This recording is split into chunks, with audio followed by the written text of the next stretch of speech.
Сыртқы келбетіңіз әрқашан тартымды болу үшін, жас теріңізді мүмкіндігінше ұзақ сақтау үшін не істеуге дайынсыз? Келбетіңізді сақтап қалу үшін не істер едіңіз? Егер бірнеше ботекс инъекциясы жеткіліксіз болса, егер сіз тоқтай алмасаңыз және процедураларды қайтадан жалғастырғыңыз келсе, қайтадан бетіңізге лицензиясыз химиялық заттарды енгізіп, тек әдемі болу үшін заңсыз психотроптық заттарды бетіңізге енгізу құмарлыққа айналса, тіпті ол қуыруға арналған май немесе құрылыс силиконы болсашы. Бүгін біз талқылайтын оқиға сұлулық процедурасына тәуелді болады деген теорияны растайды. Өте келбетті, әдемі ару жас терісін сақтап қалу үшін бетіне ботекс инъекциясынан бөлек көптеген химиялық заттарды қолданған. Баршаңызға сәлем, сіздермен Әсия. Мен сіздерді өз арнамда көргеніме өте қуаныштымын. Қазақ тілді контентке қолдау көрсетіп, арнаға тіркеліп, лүпіл баса кетіңіз. Егер бейне ұнаса, достарыңызбен бөлісе отырыңыз. Сіздердің қолдауларыңыз мені қызықты деректер шығаруға шабыттандырады. Ендеше баршаңызға жақсы қаралым тілеймін.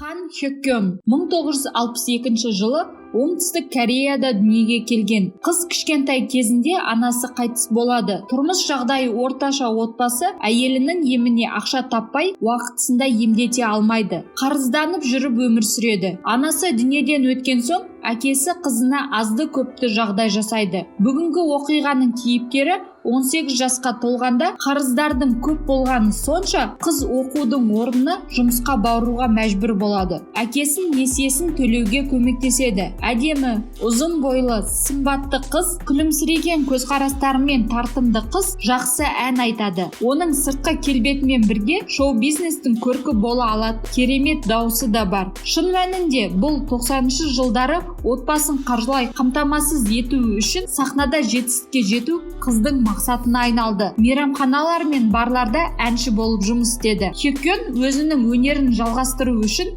Жапонияға баруды шешті. Токиодағы шоу-бизнесте дебют жасап, әдемі өнер көрсете бастады. Тіпті жеке альбомын да жазды. Қыз үлкен танымалдыққа жете алмады, бірақ соған қарамастан ол жеткілікті табысты болды. Ақшаның бір бөлігін үйіне Кореяға жіберіп отырды. Хёккён көп жұмыс жасады, вокал сабағына қатысты, өз әндерін орындауға бар күшін салды. Бірақ жанкүйерлер ең алдымен оның сыртқы келбетіне көп назар аудара бастады. Қыздың ән айтуы айналасындағылар үшін екінші дәрежелі болды. Сондықтан қызды сұлулық кенеттен жоғалып кетсе не болады деген ойлар алаңдата бастады. 30 жаста болса да, жастық шақ мәңгілік емес. Егер оның жанкүйерлері оның әдемілігін көргісі келсе, бірдеңе істеу керек. Өйткені онсыз ол ешкімге қызық болмай қалады деген ойлар қызды пластикалық хирургқа апарды. Хирург қызға басқа ештеңені жақсартудың қажеті жоқ екенін айтып, бірнеше ботекс инъекциясын алуға кеңес берді. Ботекс бұл беттің кейбір бұлшықеттеріне уақытша инъекция арқылы енгізілетін зат. Одан кейін тері бұзылмайды және жаңа әжімдер пайда болмайды. Дәрігер айтқандай бетіне ботекс жасатты, бірақ бір аптадан кейін қайтадан процедураға келді. Дәрігер оған ботексті жиі жасатуға болмайтынын, бет терісі маска сияқты болып қалатынын, яғни эмоция жасай алмай, бетін қимылдамай қалады деп түсіндірді. Содан соң ол ешқандай лицензиясы жоқ косметологты тапты. Бұл косметологтың қызметі өте арзан және ешқандай сұрақ қоймай, қыздың қалаған уақытысында кез келген дозада бетіне инъекция жасай береді. Хёккён жастығын сақтау үшін сұлулыққа қыруар ақша жұмсады. Тіпті барлық процедураларды орындау үшін қарыз ала бастады. Оған көрермендері әлі де қаншалықты әдемі екендігін айта түсті. Қыз одан сайын әдемі болуды ойлап тоқтай алмады. Ол өзінің музыкалық мансабында қалаған жетістікке жете алмағанына сенімді болды. Өйткені оның жетістіктері айтарлықтай көп емес еді. Қыз көп инъекция қалады, бірақ қаражаты жеткіліксіз болды. Сонда косметолог бағасы өте арзан сынақ ретінде жүргізілетін препаратты ұсынды. Ол бірден келісіп жасатты. Процедурадан соң барлығы бұрынғыдай болды. Кейіннен беті кішкене ісіне бастады. Көрермендер одан сұлулығыңыздың құпиясы неде? Әлде пластикалық ота жасаттыңыз ба? деп сұрай бастады. Ал Хёккён болса бұл сұраққа күлімсіреп, бұл тұқым қуалайтын ерекше сұлулық деп жауап берді. Сұлулық деп жүргенде оның музыкалық мансабы толығымен тоқтап қалды. Сондықтан Хеккён Кореяға оралуға мәжбүр болды. Әнші ретінде жұмысын жалғастырып, қайтадан клубтар мен барларда ән айтуға мәжбүр болды. Косметологқа да ақшасы жеткіліксіз болды. Сеулде ботекс жасайтын ешқандай маман да болмады.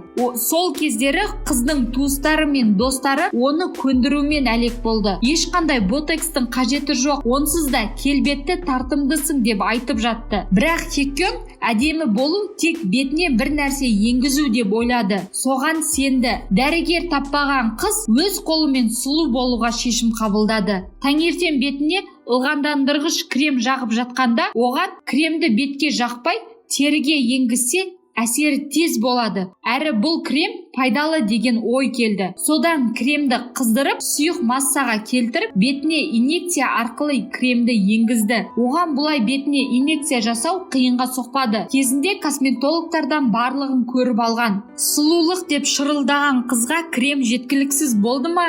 Әдемі болудың басқа жолын іздей бастады. Таңдауы тамақ қуыратын май болды. Ол да теріге пайдалы деп ойлады ма, оны да бетіне енгізді. Ол үшін бұл да жеткіліксіз болды. Силикон импланттарының пластикалық хирургияда қолданылатынын естіп, құрылыс құралдарының арасынан силиконды тығыздағыш пен цементті алды. Енді не істемек деп ойлайсыздар? Цемент сүйек секілді бетті қатырып тұрады деп ойлап, цементті сұйық масса етіп, силиконмен бірге бетіне енгізді. Қалай жасады? Қаншалықты ауыр болды? Цементті бетке, теріге енгізу тіпті елестеткім де келмейді. Бұл Хеккённың сұмдық әрі қорқынышты іс-әрекеті. Адам ағзасы оған қосылатын бөгде заттарды ұнатпайды. Сондықтан тіпті ең керемет силикон импланттарын да әр 10 жыл сайын өзгерту керек. Хеккённың бет әлпетіндегі процедураларға тәуелсіздігінің салдары қорқынышты болу үшін ондаған жылдар қажет емес. Оның беті 1-2 айдан соң ағып, теріге сіңіп кетті. Хеккён осыдан соң ғана медициналық көмекке жүгінуді ойлады. Пластикалық хирургтардан оған көмектесуін сұрады. Бірақ дәрігерлер тек ештеңе істей алмайтындарын айтып, бастарын шайқады. Кейбіреулер оның осы күйінде тірі қалғандарына таң қалды. Уақыт өте келе қыздың бұлшық еттері өліп, беті мүлдем қозғалмайтындай жағдайға жетті. Көзін ашып жұма алмайды, яғни ешқандай эмоция көрсете алмайды. Ал көрермендер оны желдеткіш қыз деп атайды. Беті үлкен, аяқ жағы жіңішке, кішкентай. Өкінішке орай 2005 жылы ғана ол өзіне көмектесе алатын дәрігерді тапты. Оған 17 ота жасалды. Қыздың беті кішкене ғана кішірейді. Бірақ сол күйі бұлшық еттері ештеңені сезбейді. Өмірінің соңына дейін Хеккён жаңғақ тазалаумен айналысып ақша тауып жүрді. 2018 жылы 55 жасында Хеккён қайтыс болды. Бетіне жасалған процедуралардың әсері ме, әлде өз-өзіне қол жұмсады ма белгісіз. Бұл қыздың әрекеті Корея сұлуларына ескерту болмаған секілді.